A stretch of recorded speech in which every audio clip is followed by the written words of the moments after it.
Gold नहीं खरीदे हम।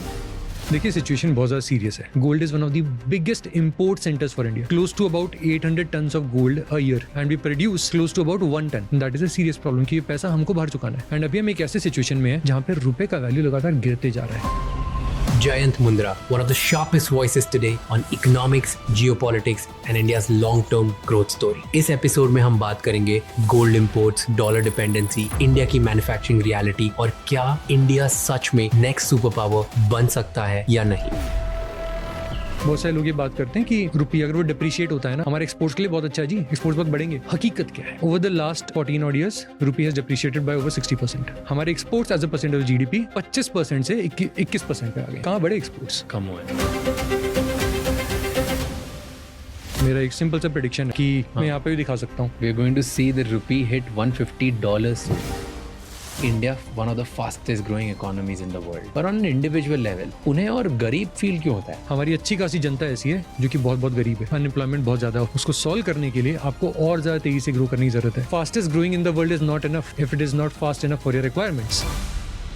मेरे को सिंपल महंगाई होती क्या है वो बताओ. सो देखो इन्फ्लेशन का मतलब है महंगाई कि कोई चीज आज इतने की है अगले साल इतने की हो गई तो इतना जो बीच में डिफरेंस है दैट इज महंगाई. लेकिन दिक्कत कहाँ आती है? हमारी सरकार डिफाइन करती है कि बॉस अगर आप ओवरऑल इन्फ्लेशन देखें महंगाई उसको एक नंबर में आप आखिर कैसे पिरोएंगे? इतने सारे आइटम होते हैं. तो उसके लिए निकाल दिया कि इंडेक्स जिसको बोलते हैं कंज्यूमर प्राइस इंडेक्स. एक एवरेज इंडियन के हिसाब से वो क्या खाता पीता है क्या सर्विस कंज्यूम करता है उस हिसाब से आपको एक वेटेज दे दिया जाता है अलग अलग चीजों को. तो लगभग 46% जो ओवरऑल वेटेज है that was for food alone. कि हमारे देश की अधिकतर जनता के लिए असली खर्चा खाना है. आपके बच्चे की स्कूल की जो फीस है उसको सीपीआई की कैलकुलेशन में कम वेटेज मिला है वर्सेस प्याज का क्या रेट चल रहा है. क्योंकि प्याज के रेट अगर थोड़े ऊपर गए सरकार का इलेक्शन जीतना मुश्किल हो जाता है. प्रेडिक्शन नंबर 2 मैं लेके आया था जो जिसके ऊपर मुझे जरूर बात करनी थी. ये मेरा सिंपल सा प्रेडिक्शन है. Most Indians will never be able to own a home. अगर किसी को हिम्मत करके घर लेना भी है या तो उसके घर और छोटे होंगे या फिर उसकी ईएमआई बड़ी होगी. एंड बहुत सारे लोग ये दोनों ही अफोर्ड नहीं कर सकते. व्हाट्स द थर्ड प्रेडिक्शन जो हमने कवर नहीं किया? सो प्रेडिक्शन नंबर 3 इज दैट आगे बढ़ने से पहले इस चैनल को सब्सक्राइब कर लीजिए ताकि हम आपके लिए इसी तरह से और इंसाइटफुल और बेहतर पॉडकास्ट बनाते रहें. एंड इस पूरे शो का ऑडियो एक्सपीरियंस स्पॉटिफाई पे अवेलेबल है जहाँ पे आप हमें फॉलो कर सकते हैं. Enjoy the show.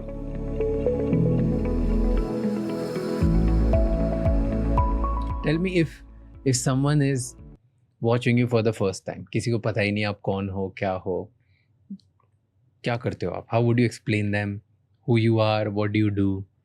Why should next 1 hour किसी को spend करना चाहिए to listen to you? यार मेरा सिंपल सा that I talk a lot of data and second मैं यूजुअली वो बातें करता हूँ जो कि ज़्यादा लोग बातें नहीं कर रहे होते हैं.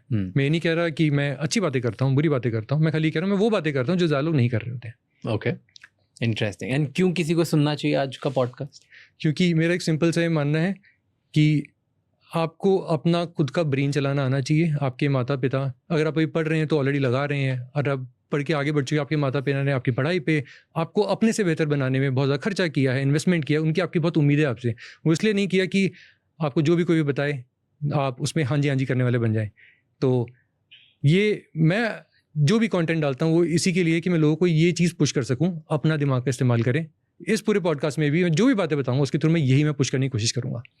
इंटरेस्टिंग. सो अपना दिमाग यूज़ करें, हाँ जी नहीं बोलें. Very good point two start, right? कल हम सबको इंस्ट्रक्शंस आए इंडिया में हर सिटीजन को हमारे प्राइम मिनिस्टर से. Yes.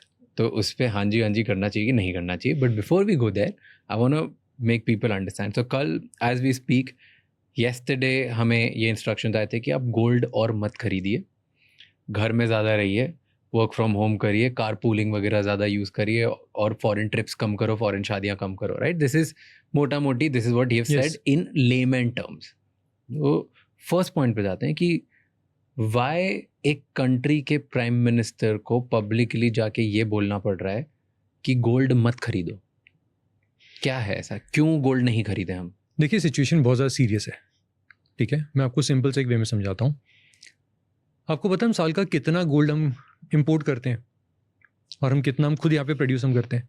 We import close to about 800 tons of gold a year into India and we produce close to about 1 ton.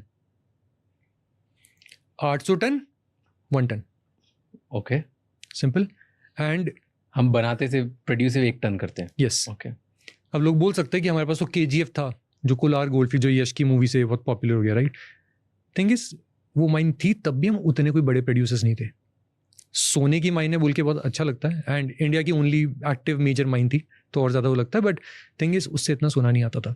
अभी आज के दिन आपका लॉयड ग्रुप है एक, आई थिंक हाँ लॉयड ग्रुप है, वही अभी एक इन्वेस्टमेंट करके वो लोग अभी आंध्र प्रदेश के अंदर एक और माइन को भी एक्टिवेट कर रहे हैं। उससे लगभग पीक कैपेसिटी पे लगभग 1.5 टन और आएगा, 1.5 टन। कितना हो जाएगा हमारा घुमा फिरा के? 2.5 टन, 3 टन हो गया। हमारे imports already 800 ton a year है और बढ़ रहा है। 800 टन आप रफली कैलकुलेशन करके भी देखोगे नंबर कितना पहुंचेगा, दिमाग किसी का भी हिल जाएगा। Gold is one of the biggest import centres for India, and अभी हम एक ऐसे सिचुएशन में है जहाँ पे रुपए का वैल्यू लगातार गिरते जा रहा है। तो ये बिल जो है 800 टन से, अगर हम अगले साल दोबारा 800 टन ही मंगाते हैं, ये जो बिल है ये और बढ़ते जा रहा है, लेकिन वॉल्यूम में नहीं बढ़ रहा है, वैल्यू में उसकी वैल्यू बढ़ती जा रही है इंडिया के अंदर। That is a serious problem कि ये पैसा हमको बाहर चुकाना है। तो एक आम आदमी के लिए, मेरे लिए क्या फ़र्क पड़ता है?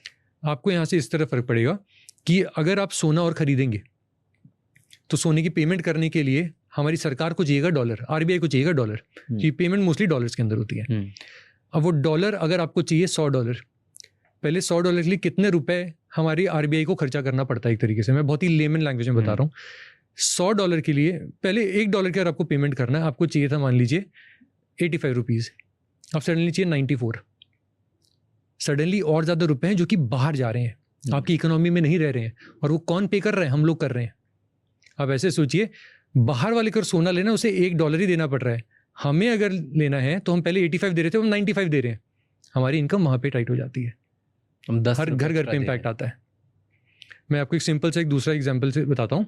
अभी 95 पॉइंट समथिंग हो गया ना, ऐसा ही कुछ चल रहा है। तो हम 10 रुपए एक्स्ट्रा दे रहे हैं हर गोल्ड। या एंड मान लीजिए कि सोने का रेट यही रहता है अभी, जो लगभग आई थिंक कितना चल रहा है, $4,500-$4,600 पर आउंस, ठीक है। मान लीजिए सोने का रेट यही रहता है बाहर के मार्केट में, लेकिन रुपए अगर डिप्रिशिएट होता जाता है, सोने की वैल्यू बाहर वही है, लेकिन हमारी जेब से उतना ही सोना इंपोर्ट करने के लिए ज़्यादा पैसा लगेगा। हम जो दुकानों से सोना खरीदते हैं उसका रेट और बढ़ेगा।